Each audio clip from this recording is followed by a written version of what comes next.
L'univers culturel.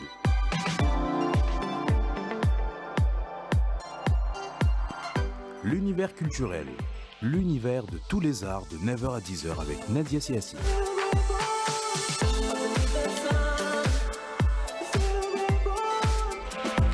Bonjour à tous, merci de nous accueillir en ce vendredi. L'univers culturel, c'est votre nouvel espace qui s'installe durant cette saison estivale, l'espace de tous les arts possibles et inimaginables.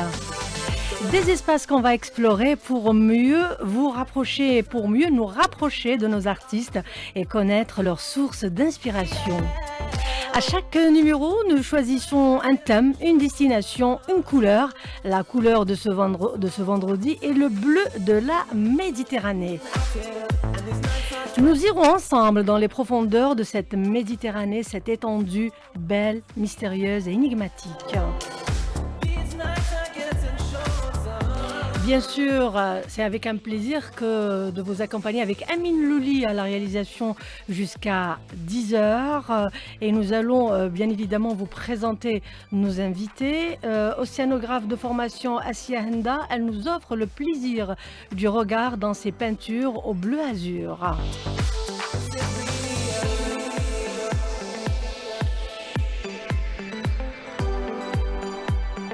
Halima Abdat a beaucoup séduit nos artistes à travers ses poésies. Femme des Aurès, pourtant la mer est omniprésente dans ses écrits. La mer est tout simplement sa muse. Alors là, pour Islam Bentahar, il dépasse la surface de la mer, plonge au fin fond de la mer justement, avec son appareil photo pour capter des images exceptionnelles des labyrinthes marins. Voilà, il sera question donc de la Méditerranée aujourd'hui jusqu'à 10h avec Amine Louli sur Alger Chaîne 3. Beaucoup de nos artistes, nos chanteurs s'inspirent de la mer. Al-Qa'dat al-Khlouia avec Nasreddin Ghaliz, Ana al-Bahri. N'est-ce pas Islam Bentahar? Absolument. Khaloui. Halima Abdat, bonjour. Bonjour Madame Siassi. Vous êtes enseignante à l'université d'Alger, poétesse. Islam Bentahar, biologiste marin de formation. Bonjour. Bonjour. Encore une fois. On se souvient de vos rencontres de l'image sous-marine d'Alger. Vous êtes plongeur photographe Assia Henda, enseignante en zoologie marine à l'École nationale des sciences de la mer, anciennement l'Institut national des sciences de la mer, l'ISMAL. Et vous êtes entre l'océanographie et la peinture. Donc tous les trois, vous avez donc ce bleu azur de la mer, de la Méditerranée qui vous inspire tant. On commence par qui? Halima Abdat. Je vois que vous avez préparé. Est-ce qu'on peut, là, vos recueils de poésie qui sont bel et bien présents aujourd'hui. Vous êtes une femme, je le disais tout à l'heure, des Aurès. Et le professeur, donc vous êtes professeur à l'université. Alors, quand le professeur plonge dans la poésie, ça donne quoi? Et quand on est originaire des Aurès, votre rapport avec la mer? Toujours. Bon, la mer, en fait, par rapport aux Aurès, puisque vous insistez sur les Aurès, c'est un rapport très, très ambigu. C'est-à-dire, dans un premier temps, c'est un rapport de frustration de jeunesse. Ça se transforme avec l'âge, la mer devient une complice. Mais sur le tard, pour moi, elle est devenue carrément une très très grande amie, à tel point que je lui ai consacré tout un recueil intitulé « Puisque tu es la mer ». Pourquoi je dis frustration au départ? Parce que comme je suis une enfant de la montagne, donc pour aller à la mer, qui n'est pas très loin en fait, pour aller à Skikda, Annaba, franchement, c'est des régions, la mer était à portée de main, à vol d'oiseau. Mais quand on vit ancré comme ça dans un univers de l'intérieur, c'était vraiment des expéditions pour la famille et beaucoup d'enfants et beaucoup d'oncles et de tantes. Quand on partait, c'était vraiment une expédition. Mais il fallait revenir. C'était 10 jours, 15 jours. Et on revenait toujours de la mer bronzée. Mais pour moi, c'était vraiment brûlé au fer bleu de la mer. Les oreilles pleines des chants des sirènes. les yeux pleins de toutes les couleurs, parce que la mer s'étend comme, pour les artistes peintres, c'est vraiment un miroir qu'elle nous offre du ciel, de tout ce qui peut inspirer aussi un poète, la générosité qu'elle a à... Et puis, moi, je me dis plutôt, je vais un peu plus loin, parce que pour moi, en tant que poétesse, pour moi, la mer n'est pas une thématique. La poésie, pour moi, c'est la mer. Pour peu que la mer s'assume comme étant un horizon sans fin, une liberté sans frein, que la mer soit aussi une plongée dans nos tréfonds et dans nos mers intérieures, une rencontre avec soi et avec les autres, des voyages, même si c'est souvent des voyages immobiles. On plonge dans la mer, dans les mers intérieures de nos lecteurs, même si c'est des voyages immobiles, même si c'est sur un bateau ivre, pour citer un grand poète, ça reste quand même des voyages. Et il y a beaucoup de choses à dire au sujet de la mer. En tout cas, pour moi, dans ce que ça m'a inspiré dans ma poésie, c'est que la mer nous ressemble beaucoup. C'est-à-dire, j'ai fait cette superposition entre la condition humaine et la mer. C'est-à-dire, nous sommes nous-mêmes des êtres paradoxaux. On est tous construits en paradoxe. Et la mer, c'est l'univers du paradoxe. Parce que calme et tumulte en même temps. C'est un rêve de voyage et un cauchemar de naufrage. C'est une séparation qui unit. Et avec les pays voisins à la Méditerranée, on est séparés par la Méditerranée, mais c'est aussi un espace qui nous unit. C'est de belles similitudes et de beaux refrains. Assia Henda, mais non, en fait, vous pouvez intervenir quand vous le souhaitez, hein, donc c'est pas interdit d'intervenir si vous avez quelque chose à dire pour suivre les propos de Halima Abdel ou dire carrément autre chose. Hein. Assia Henda, enseignante en zoologie marine à l'École nationale des sciences de la mer, entre l'océanographie et la peinture, c'est tout un monde aussi pour vous. En fait, oui, c'est un prolongement de ce que je fais, l'enseignement et la peinture. Pour moi, c'est un prolongement. C'est-à-dire que je ne peux pas me détacher d'une activité par rapport à une autre. Donc, pour moi, la mer Méditerranée, c'est le berceau de plusieurs civilisations. Hein. C'est une muse éternelle pour beaucoup d'artistes et ça l'est aussi pour moi.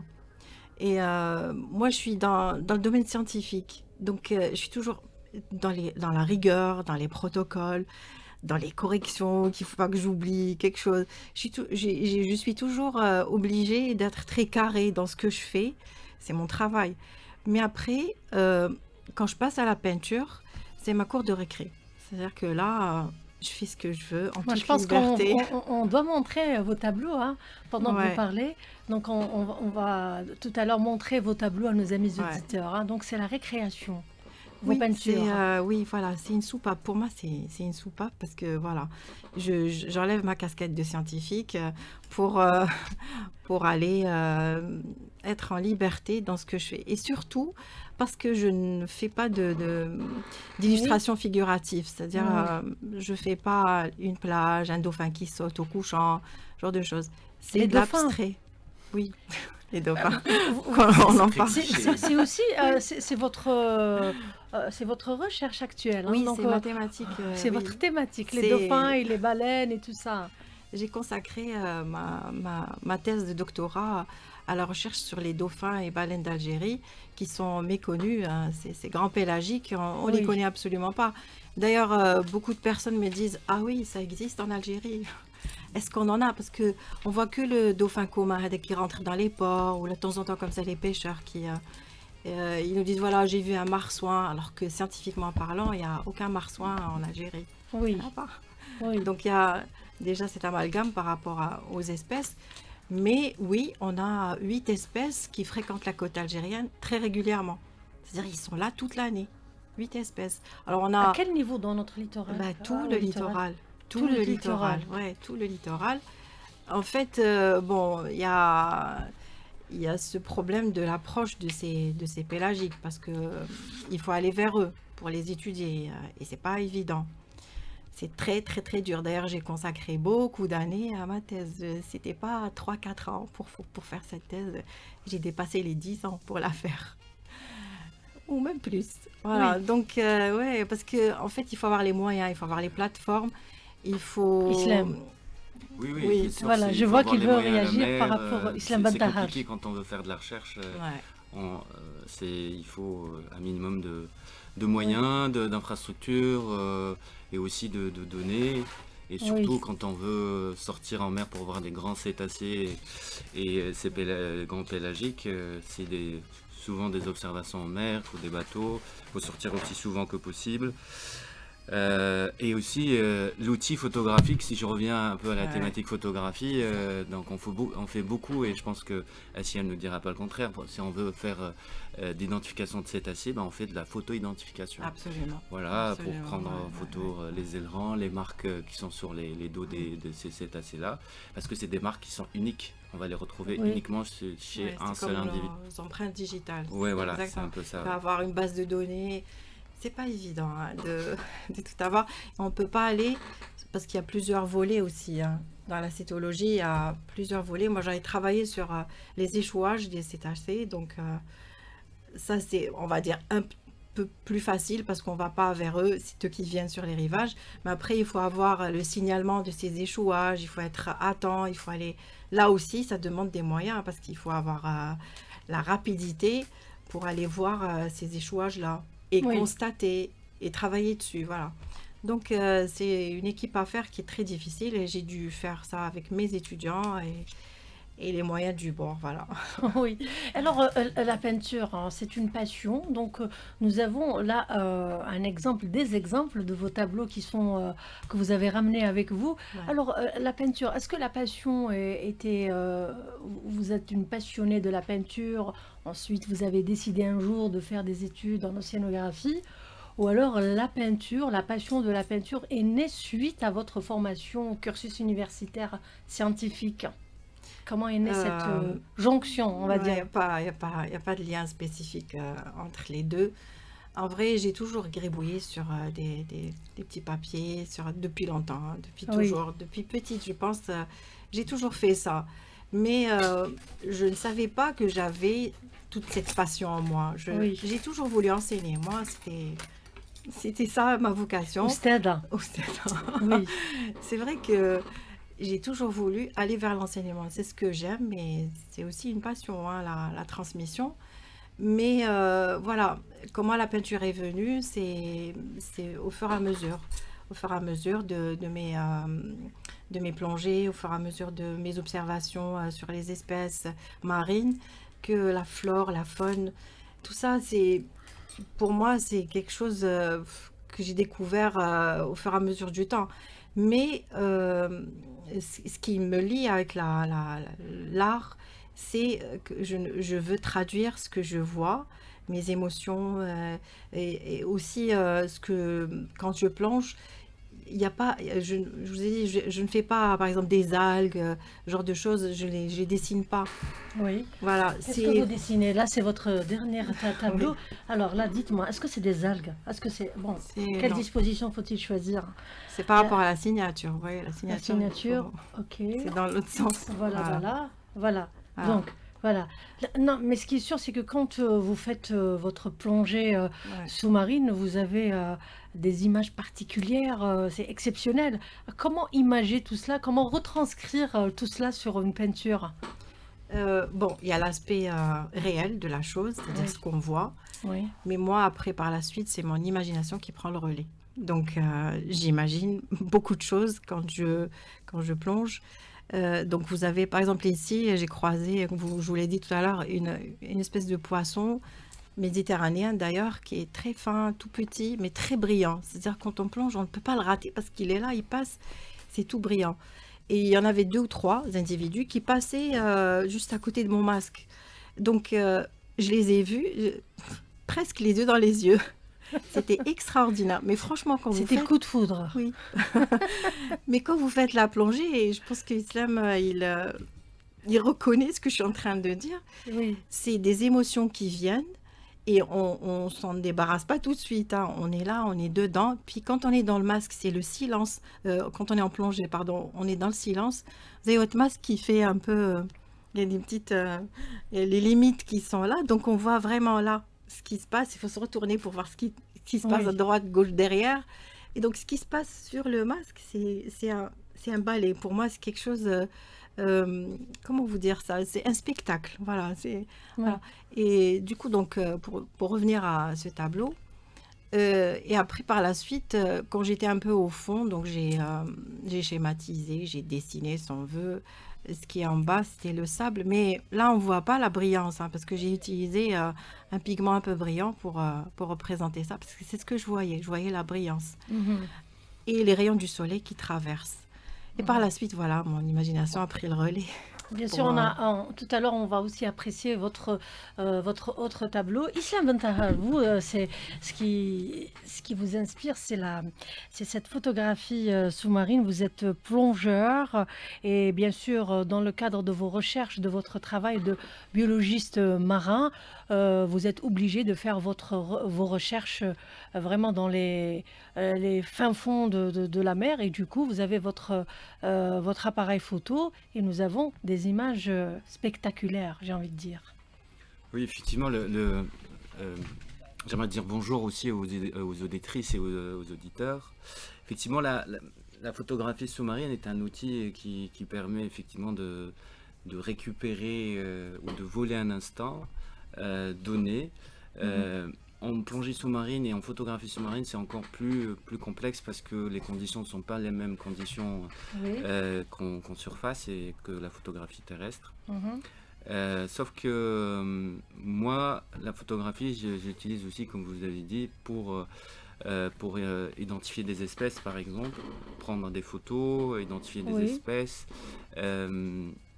ramener ces espèces-là avec moi au laboratoire pour pouvoir au moins faire des traitements photos, identifier ce qui est sur la photo, parce qu'il y a certaines choses qu'on voit, qu'on a prises pendant la plongée, il y a d'autres choses qu'on ne voit pas et qu'on va revoir pendant le traitement de la photo.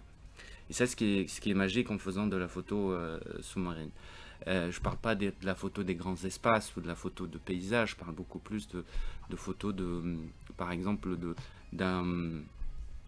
d'un espace précis ou sur lequel j'ai pris une photo sur une espèce donnée, mais derrière il y a tout un écosystème, toute une faune qui est associée, minuscule parfois, et je me dis parfois waouh, quand même, subhanallah, c'est-à-dire, moi j'ai pris ça, mais derrière il y a encore des choses beaucoup plus importantes et beaucoup plus disons luxuriantes. Et la photo, effectivement, c'est né dans les années sous-marines, je parle là, c'est né dans les fin du XVIIIe siècle à peu près, et essentiellement c'est un biologiste qui a inventé la photographie sous-marine. Il a inventé ce qu'on appelle un caisson, hein, pour mettre son appareil photo dans une boîte, c'est un caisson, pour l'emmener sous l'eau et prendre les premières images, parce qu'il avait cette envie, en tant que scientifique, de restituer des images qu'il voyait sous l'eau, enfin des endroits, des espèces qu'il voulait restituer et les prendre avec lui en surface pour pouvoir les étudier et apprendre davantage sur ces espèces-là. Mais aujourd'hui, la photographie sous-marine, c'est beaucoup plus large, hein. C'est utilisé pour plein de choses. Ça peut être artistique. Tout à l'heure, madame parlait de poésie et j'en avalais davantage ce qu'elle disait, parce que elle fait un voyage introspectif sur à ce moment-là, mais nous, ce voyage-là, on l'a pris différemment. Et il y a plein d'artistes photographes sous-marins qui font de très belles images, pas forcément sur de la biologie, hein, de la biodiversité, des choses, mais sur des scènes, ils font de la scénographie, de l'organisation sous l'eau pour pouvoir sublimer un instant, pour des publicités aussi, pour des revues d'art aussi. Ça, c'est réalisé, c'est réaliste. Après, c'est utilisé pour l'archéologie. beaucoup de vestiges archéologiques sur des profondeurs données importantes. Ça, beaucoup de scientifiques, plutôt d'archéologues, ne peuvent pas aller voir ça. Donc l'outil photographique, il permet de restituer des images et de les ramener en surface pour en étudier les détails sur ces photos-là. Islam Bentahar, si vous permettez, comment vous choisissez l'espace je sais que vous faites votre plongée sous-marine et votre photographie sous-marine parce que vous êtes chercheur, vous êtes biologiste marin. Mais pour la photographie sous-marine d'art, comment vous choisissez les espaces? Là, notre ami Sedir s'inspire, il est inspiré par le fond des deux chameaux de Bollorine, Saint-Eugène. Voilà, je ne sais pas si aussi c'est votre source d'inspiration ou non. En fait, ma question, comment vous choisissez les espaces? Est-ce que vous savez qu'il faut partir dans cet espace, dans cette profondeur, pour avoir cette image ou ces images, ou alors Je pense que la beauté de la rencontre, c'est le mystère. C'est la rencontre inattendue. Donc effectivement, il y a des espaces sur lesquels on connaît la richesse et la diversité, mais les rencontres, elles se font de façon... c'est ça qui fait la magie de la photographie. Inattendu. Inattendu, on choisit peut-être un endroit, on va choisir peut-être des espèces sans fixer, mais les rencontres d'autres espèces qui sont plus mobiles, elles, ou des lumières, ou des ambiances, ça c'est lié à l'instant et au moment, et aussi au regard du photographe. Des anecdotes précises? Des anecdotes précises pour ces rencontres inattendues? Moi, je pense qu'en termes d'artistique, donc de photographie artistique et de restitution d'ambiance, les plus belles images qu'on peut faire, c'est surtout sur des épaves, des épaves sous-marines, donc c'est des bateaux ou des vestiges sous-marins qui sont à certaines profondeurs. Donc là, c'est en utilisant des éclairages et en utilisant aussi, on choisit le moment de la plongée. Est-ce que c'est tôt le matin? Est-ce qu'en fin de journée? Est-ce que c'est une plongée de nuit? Tout ça, c'est des choses qu'on peut relativement régler pour pouvoir restituer, pas forcément ce qu'on voit, mais donner une empreinte artistique à l'endroit. Magnifique. Et surtout, ça c'est un peu des lectures qu'on peut faire et des transpositions que le photographe peut faire pour restituer un espace. Choisir le bon moment. Choisir vraiment le bon moment. D'autres choses, c'est les grottes aussi, les grottes sous-marines, c'est vraiment très intéressant à prendre en photo. En fait, après, c'est ce que disait aussi Assed tout à l'heure, c'est surtout le regard de la personne et du photographe. C'est pour ça que la diversité des regards et du prisme d'interprétation du photographe fait de lui ou de ses photographies une singularité. 9h37, c'est votre nouvel espace de cette saison estivale, l'univers culturel jusqu'à 10h. L'univers culturel, une destination, une découverte, jusqu'à 10h avec Nadia Siassi. Halima Abdat, Oui, vous êtes vraiment imprégné des senteurs marines, oui, hein, oui, mais je trouve... poétesse. Oui, je trouve d'ailleurs, j'avais remarqué, il y a la même sémantique, on utilise presque, enfin tous, les mêmes mots. Et c'est vrai que monsieur disait que quand il est dans la plongée, moi je suis dans une plongée dans la poésie. Parce que pour aller justement à la découverte de ces êtres humains que nous sommes, dans les tréfonds de ce que nous sommes. Parce que très souvent, on est des personnages dans la vie, on joue des rôles. Mais qu'en est-il vraiment de nous? Et c'est quand on arrive à s'immerger, donc à aller dans les tréfonds de nous-mêmes, pour reprendre un mot que monsieur a utilisé, pour aller dans les tréfonds de la mer, où on découvre énormément de choses. Ça aussi, c'est un autre paradoxe de la mer, parce que elle est construite encore une fois comme nous, parce qu'elle elle peut être très calme en surface, mais très bouillonnante à l'intérieur. À l'intérieur. Et puis surtout, on peut y trouver de très très très belles choses.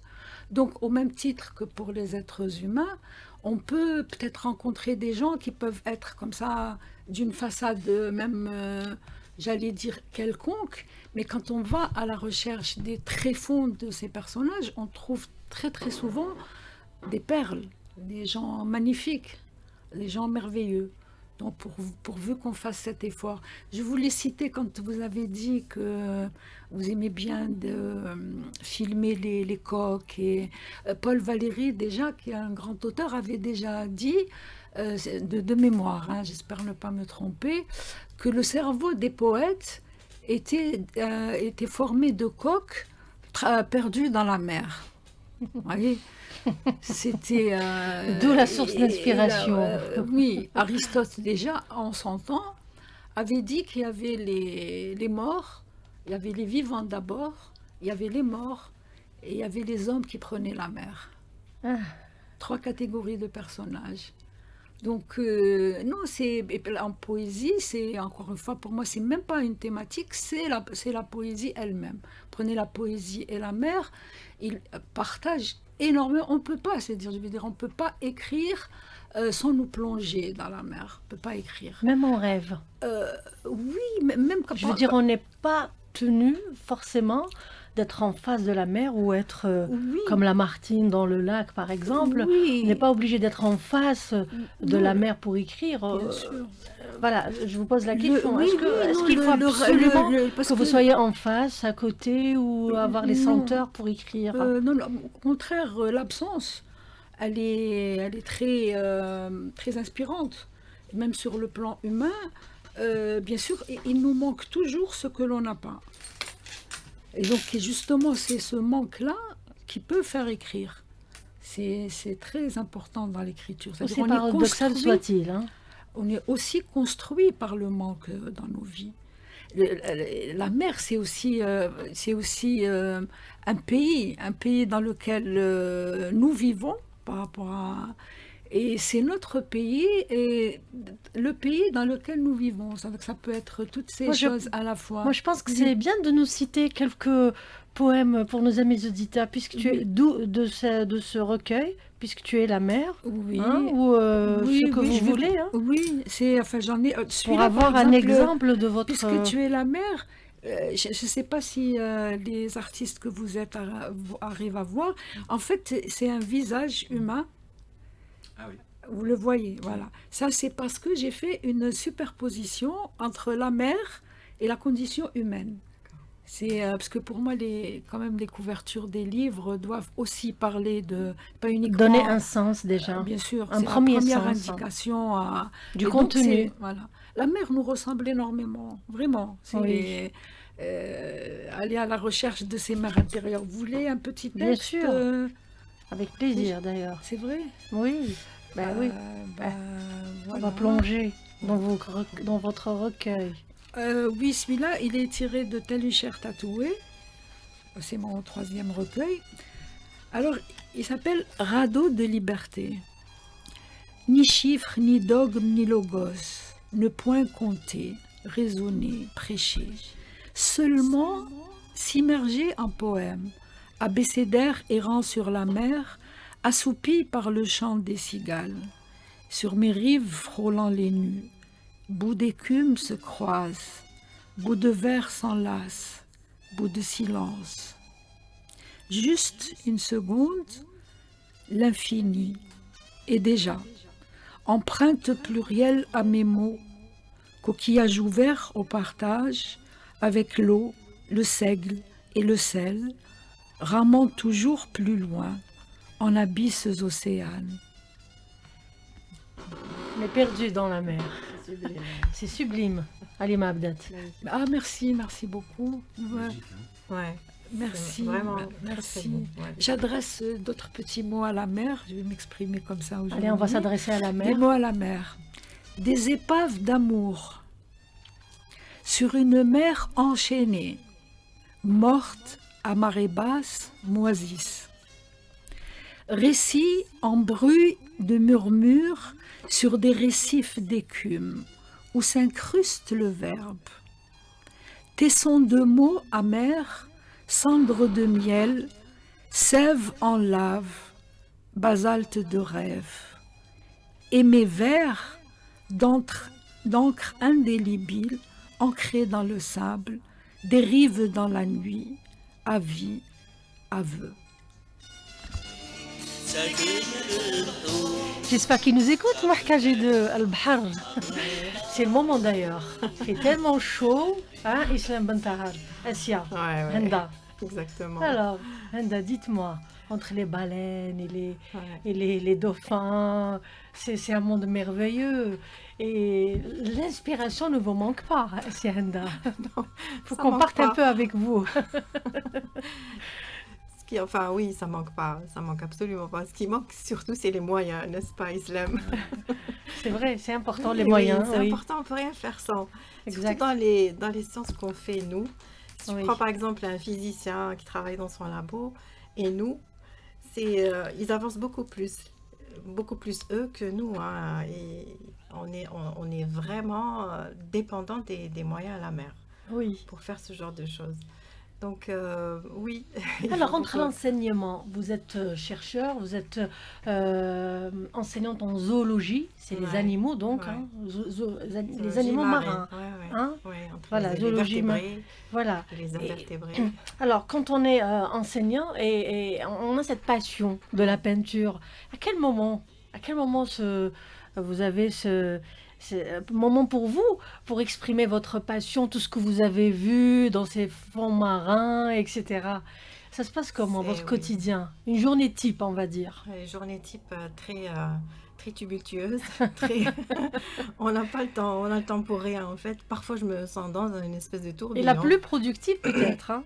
Tumultueuse, mais la plus Oui. productive. Productive, mais il faut trouver le temps pour tout parce que Oui. franchement c'est pas évident. Oui, vous avez 24 heures déjà. Ouais. Qu'est-ce qu'on peut faire en 24 heures Ouais, il faut pour vraiment Asia Henda? trouver un moment pour la peinture et Ouais. parfois je laisse tout tomber. Franchement, il y a Ah bon? beaucoup de choses. Oui, je laisse tout tomber. Qu'est-ce que vous laissez tomber, par exemple, pour votre peinture? Je laisse tomber, par exemple, les corrections, je les mets, je me lève C'est tôt pas le gentil matin. pour les étudiants, quand même. Hein. Ils ont toujours leurs notes à temps, ils ont toujours. Mais après, comme ça me prend beaucoup de temps, donc je laisse tomber un petit peu ça. Ouais, déjà. Mais je me lève plus tôt pour. 4 heures du matin? Oui, 4 heures du matin? je prends de mon temps de sommeil, généralement, pour pouvoir. Parce qu'en fait, quand on a envie de peindre, Anna, Oui. pour moi en tous les cas, quand j'ai envie de peindre, je dois tout laisser tomber. Parce Oui. que c'est le moment où je dois le faire. Si je reporte à un autre moment, c'est Ce plus la n'est pas même chose. forcément le bon moment. Oui. Et puis, je suis très influencée par la lumière du jour, la lumière flammère. Quand je vois comme ça à un moment, je me dis c'est maintenant que je dois prendre mon pinceau, hein, pas à un autre moment. Donc, l'influence de tous ces facteurs-là fait que, oui, je prends ce temps-là pour la peinture, pour exprimer ce que je veux à ce moment-là. Et nous avons déjà vos tableaux, hein, nos amis auditeurs peuvent Ouais. les apprécier. Donc vous habitez à côté de la mer, si j'ai bien compris. Pas trop loin, Ah. mais j'y vais. d'accord. Non, je Non, peux pas pour me peindre détacher. à 4 heures du matin, 5 heures du matin, vous n'allez pas Non. vous déplacer de chez vous pour Non, aller je me peindre quand déplace même. pas. Je vous ai dit, Ouais. tout est dans ma tête en fait. Ah. Ouais. C'est important. Encore une- Oui. Et voyager Tout comme Alima Avdat. Tout est dans ma tête parce qu'en fait, je garde les images que j'ai. J'ai une émotion. Les que j'ai envie réminiscences. Voilà, j'ai envie d'exprimer et je la fais par la suite. Et par exemple, sur ce tableau, en fait, c'est un résumé visuel d'une histoire. Le bleu ou Le le bleu. mauve? Le bleu. Oui. Et même Ouais. le mauve. Alors là, le mauve, Ça a une histoire. ça, en fait, quand on le voit, on fait pas la relation avec la mer, franchement, Ouais. parce qu'on se dit, voilà, la mer, c'est le bleu. Alors que Exact. c'est totalement faux. Vous savez, ça, Il faut juste vous rapprocher du micro, oui. c'est l'histoire d'une crinoïde que j'ai vue. Hmm. Les crinoïdes, quand on les Pour voit. nos amis auditeurs, ça serait quoi? Regarde Islam, comment il est. C'est beau. J'en ai pris une Ouais, en photo je l'ai vu, la photo. voilà. On vous a pas, Merci, mon on ne ami vous a pas Mehdi beaucoup Hamani entendu. qui m'a hein. aidé aussi. Crinoïde, c'est la famille des oursins. Des échinodermes, Hmm. Des échinodermes, des oursins. Des oursins. Ça ressemble un peu à une étoile de mer. C'est pas une étoile de mer. Ouais. Ça a plusieurs Bras. bras. Et c'est très particulier parce qu'on soit on le retrouve sous des roches parce que ça aime beaucoup l'obscurité, mais souvent aussi on le retrouve collé à des espèces de gorgones. C'est des petites des espèces de petits arbres sous-marins. C'est un très, C'est très, vrai très qu'on est beau. en train d'imaginer tout ce monde. Hein. Oui, oui, C'est mais vrai. c'est... Mais Islam, il y a de la mouvance, il y a du mouvement quand on est solo. Et quand on décide et quand on veut capter ou saisir une photo sous-marine, c'est pas évident. Absolument. C'est Ça, pas, c'est une c'est chose pas que je pourrais- impossible, mais bon. Mais vous faites comment justement pour capter cette image que vous souhaitez? Je vais vous raconter juste une petite anecdote. J'adore. Il y a 2 semaines, on a plongé avec mon acolyte, enfin mon ami Mahdi Hamani, et on a plongé à Ain Benian Mhm. pour plonger sur un site qu'on connaît, hein, qu'on a l'habitude sur lequel plonger. Et en fait, on a retrouvé un espace complètement différent. Mhm. En ce moment, il y a une algue filamenteuse. Une À sorte Ain de- Benian. à Ain Ouais, Benian, une qui sorte prend- de barbe à papa, comme Ouais. on dit, qui a complètement recouvert les fonds sous-marins. Elle a envahi tous les. Donc, C'est en fait, triste, alors. Tout Ah oui, l'écosystème. c'est triste parce que Ouais. c'est des espèces qui vont. C'est une espèce qui va étouffer l'écosystème, qui va étouffer les espèces qui vivent sur ce sol-là. Et par la force des choses, bah, ces écosystèmes vont mourir. Une fois cette algue filamenteuse va se dégrader, va partir, va mourir, etc. Mais en Bon. photographie, ça donne Bah, en un beau photographie, spectacle. c'est un spectacle morose. Oui. C'est un spectacle où on ne va Morose. pas retrouver les mêmes espèces. Parce que le spectacle, il est construit par ses figurants. Enfin, on revient toujours à la poésie. Donc, il y a une scène.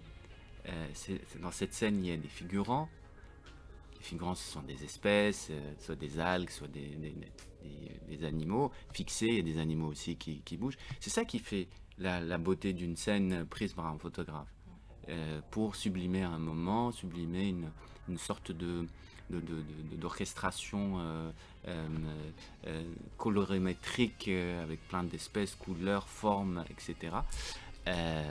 Et voilà, la photographie à ce moment-là devient surtout un outil aujourd'hui pour dire de sensibilisation et de ramener une photographie ou une situation qui est liée à un changement de configuration de l'écosystème ou de la zone. Algérie sous-marine, c'est votre futur ouvrage qui sortira bientôt, Islam Bentahar. J'espère bientôt, j'espère peut-être au courant de l'année 2027, j'y travaille. C'est un ouvrage qui va regrouper un certain nombre de photos sous-marines prises sur tout le littoral algérien pour sublimer et mettre en valeur des espèces, des espaces et raconter un peu des anecdotes de voyage et de rencontres. C'est une journée adéquate aujourd'hui pour une plongée sous-marine? Aujourd'hui, il fait très très beau, la mer est calme, surtout pour Vous voir y des allez, cétacés. alors? Dans l'après-midi, peut-être, j'emmènerai ma fille, mais peut-être un vendredi après-midi, Il y a du monde. il y a du monde. Ouais. Ces derniers temps, il y a beaucoup de monde au bord de l'eau, en tout cas. Quelques autres, oui, Halima Abdad. Oui, moi je voulais souligner dans toute cette beauté que quand même en Algérie, nous avons un rapport assez paradoxal à la mer. Nous avons un rapport... D'ailleurs, une des chansons les plus populaires, les plus connues dans le patrimoine chabi en Algérie, c'est Ya Bahr Toufan. Oui. Et donc, dans notre... Aminoli. Bien sûr. Et donc, dans notre culture, la mer est un espace qui fait peur. Je parle de nous en tant que pays, en tant que peuple. C'est un espace qui nous fait énormément peur. Et je pense que ça s'explique. La mer, d'abord, historiquement, on a toujours été envahi par la mer. Les Français sont venus par ces défrages, la régence d'Alger par les Ottomans. La mer aussi, dans la mémoire collective, nous a beaucoup pris nos enfants. Quand on est, par exemple, pendant la Première, la Deuxième Guerre mondiale, comme il fallait de la chair à canon à la France pour se défendre, il fallait bien que les indigènes fassent le sale boulot. Elle nous a pris aussi l'immigration, a beaucoup pris d'enfants de l'Algérie, ce qui fait qu'il y a beaucoup, même dans les chansons populaires, beaucoup de chansons tristes sur cette mère qui prend un fils, qui prend un mari, qui prend un amoureux, qui prend... et donc, En plus, ce qui se passe, vous avez vu tous ces migrants qui viennent du fin fond du désert pour traverser la Méditerranée au détriment de leur vie. Ça reste. Et donc, nous gardons, parce que nous avons quand même une très très belle et très grande façade maritime. Et je persiste à penser que nous ne sommes pas un peuple marin. Je ne parle pas de personnes, mais en tant que peuple, parce que nous n'en profitons pas du tout. Je veux dire, ni sur le plan touristique, la pêche, ça reste une activité, oui, on va dire acceptable. Mais la mer devient aussi le théâtre de l'état de notre société. Vous avez par exemple le rapport qu'on a à la mixité en Algérie. Vous voyez tout ça sur la plage. C'est un univers fermé, donc ça parle et ça dit énormément de choses. D'où ce rapport, parce que Bahar Toufan, elle reste surtout pour ma génération, une chanson très triste. Et je crois que ça peut s'expliquer. Et ça a inspiré en tout cas beaucoup d'artistes. Après le Beji, Allah yarhamou, donc ça a inspiré Nasro, d'autres artistes, Boudjma et l'Anqis. Donc il y a eu beaucoup de oui, ça a inspiré. Je parle de la reprise de Bahar Toufan. Voilà. Un petit dernier, oui, parce que c'est pas toujours. Je préfère m'exprimer en poésie. Allez-y, voilà. allez-y. Alors le texte s'appelle Mer mélancolie.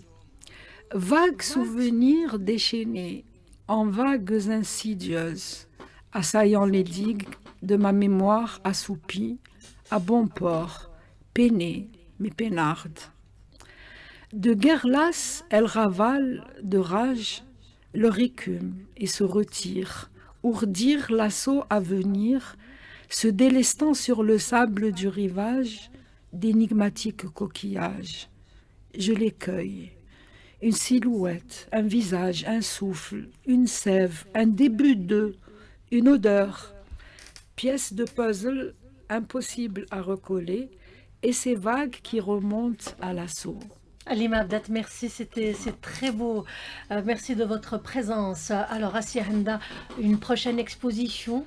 Oui, sur l'assistance des personnes qui m'écrivent sur Instagram, comme j'ai une page Instagram, donc je ne me consacre pas totalement à ça, mais je vais le faire juste pour que tout le monde partage avec tous ceux qui aiment ce que je fais. Ça m'a fait plaisir de partager avec vous votre passion de peinture dans votre monde d'océanographe.